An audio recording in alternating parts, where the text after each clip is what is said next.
dismantling and the falling apart of what they overdid. Well, it's always interesting to me to think that we have no one that's arguing for a foreign policy of peace in any way. So, and I think these are this is a liberal way of being tough. We can still be tough, but we're going to be tough and defend people. We're not going to go out and rule the world. We're going to make the world a safer place for everyone else. Yeah. Well, but see, I think they genuinely believe that. But, and also, back to the whole thing, because, look, this show is for Americans, basically, which means foreigners don't exist, and whatever happens to them doesn't really matter, because they never really exist in the first place. So let's get back to how this is all about us, because America is the center of the universe. The sun revolves around the United States and all of that stuff. We all know that. So why in the hell, if you want to make a new brigade of MPs, why would it have to be under the Marshal service? Except, as you said, this is a loophole around Posse Comitatus, but Posse Comitatus is not about preventing the military from being used against foreigners. It's about preventing them from being used against us. So here, this stability police force, they're claiming, am I understanding you right? They're claiming that they want to embed them with American cops so that the cops can train them, and then they'll be for use overseas? Or are they admitting that, they're going to be the military trainers of your local SWAT team, running your local SWAT team, and then if we send them off to kill people in Africa, then they'll go do that? The way it's written in the report is, it's very pragmatic. Again, this is the technocratic mindset here. There's a problem, and this is the solution. So they look at Posse Comitatus and say the only way. And basically what that means is that because they're going to be doing community policing overseas, where are they going to get that experience inside the United States when they're part of the military? That way, if you put in the United States Marshal Service, they can be part of the local and state police, work the beat, learn community policing tactics, and then when they're deployed overseas, they'll bring that experience into places like, say, Baghdad, Fallujah, Kabul. Where they don't even speak the language. Right. And all these learning experiences are sure to be a one-way thing. As all these soldiers, all these, Army Rangers and so forth get embedded in our local police departments. I'm sure they're just going to learn how to be nice from the local cops rather than the local cops learning in any way how to be more militaristic and belligerent than they already are against us. And, this reminds me, Matt, of an article that was just in the papers, I guess, 2-3 weeks ago. We talked about it on the show, where the Marine Corps is not under this guise, embedding with the LAPD and learning counterinsurgency tactics from the LAPD. And of course, why is the LAPD the center of expertise in counterinsurgency tactics in America? Well, because they imported all the counterinsurgency tactics from Vietnam for use against the blacks of South Central during the worst days of the CIA cocaine drug wars there between the Crips and the Bloods in the late 80s and early 90s, and mid-80s to early 90s. And so the Marines have lost this knowledge, right? A generation of Marines have gone by, and the LAPD has retained it for them. So now the Marines are coming back to the LAPD to learn the tactics that they taught the LAPD a generation ago. Well, let me ask you, did they actually say that in the article? Because I would be really surprised if they made those connections. I think it was. I think they did at the end of the article talk about, well, maybe not. That might have been my extrapolation. Hey, you want to hang on another 10 minutes and talk some more, or you got to go? You know what? I can do 10 more. All right. Well, hang tight. Everybody, it's Matt Harwood. Jeremy Sapienza, too. You can sign up for the Liberty Radio Network email updates at updates.lrn.fm and join us on Facebook at facebook.lrn.fm.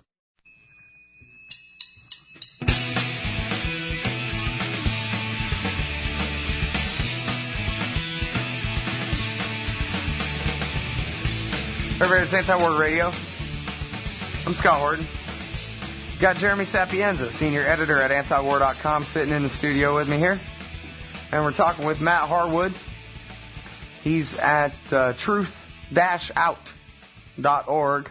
And I Googled it during the break. And no, they don't make the connection to Vietnam. I guess I made the connection to Vietnam because I already knew that the Marines brought, the military anyway, the Army, somebody, brought their counterinsurgency tactics and taught them to the LAPD for use against the blacks for use against the people, the individual human beings en masse of South Central Los Angeles during the time when the CIA their agents, Erwin Meneses and what's his name, Blandone, I forgot his first name, were bringing in 18-wheelers full, basically, of cocaine to be rocked up by Freeway Rick and then to have the drug territory fought over by the Crips and the Bloods. So the government, of course, first of all, outlawed cocaine, drove up the price so much that the only way poor people can afford to use it is by rocking it up.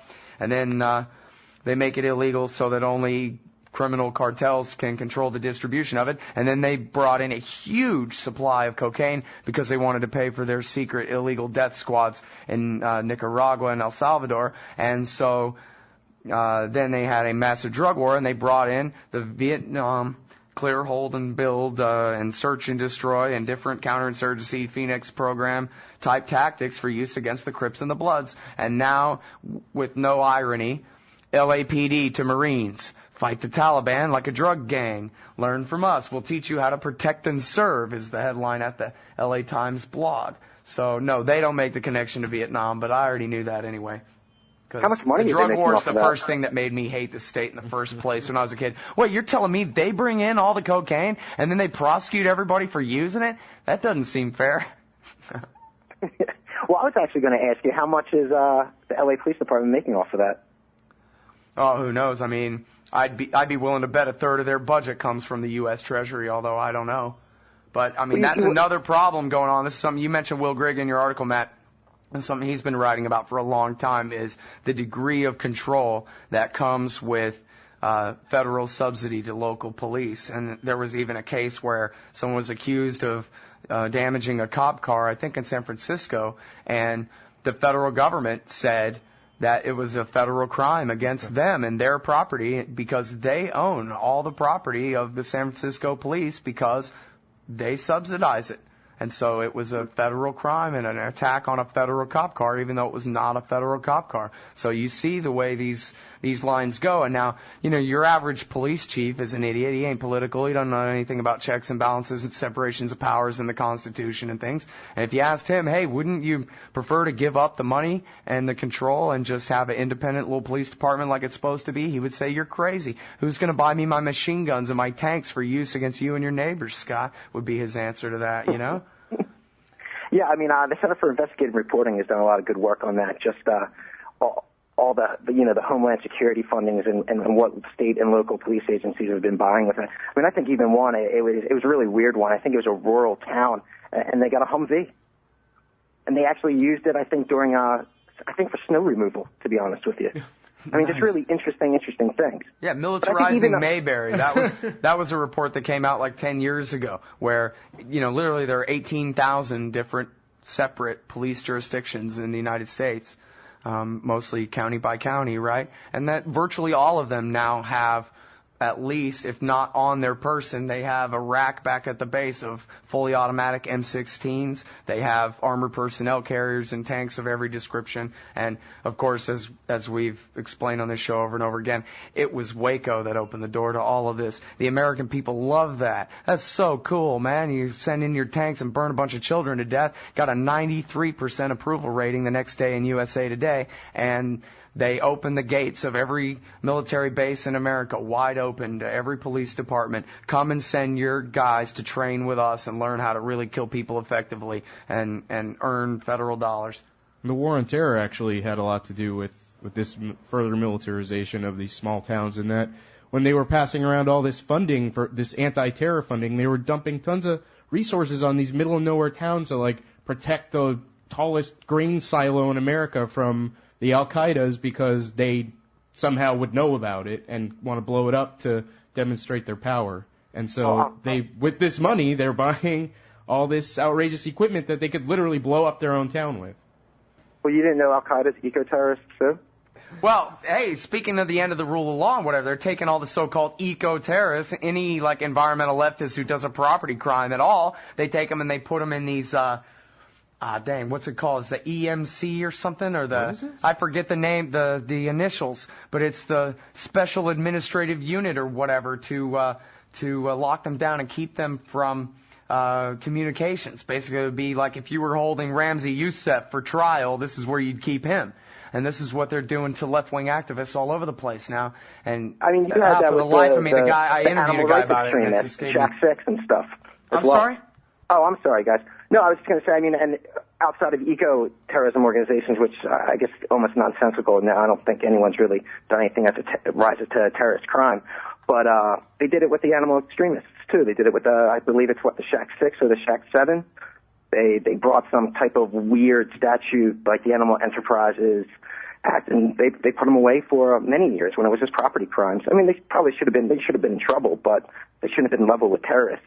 You know, they shouldn't have been considered terrorist organizations of any sort.